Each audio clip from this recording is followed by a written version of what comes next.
আলাইকুম বন্ধুরা, কেমন আছো সবাই? আজকে তোমাদেরকে একটা সুন্দর জায়গা দেখাবো। জায়গার নামটা তোমাদেরকে একটু পরে বলবো।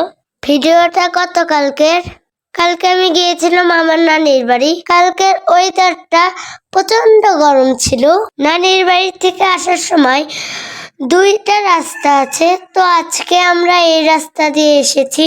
এটা একটু গ্রামের ভিতর দিয়ে আসতে হয়। জায়গাটার নাম হলো শ্মশান ঘাটি। নদীর ওই পাড়টাই হলো শ্মশান ঘাটি। জায়গাটা খুব সুন্দর। প্রচন্ড গরমে এখানে এসে একটু শান্তি পেলাম, কারণ নদীর পাশটাতে ছিল ঠান্ডা বাতাস।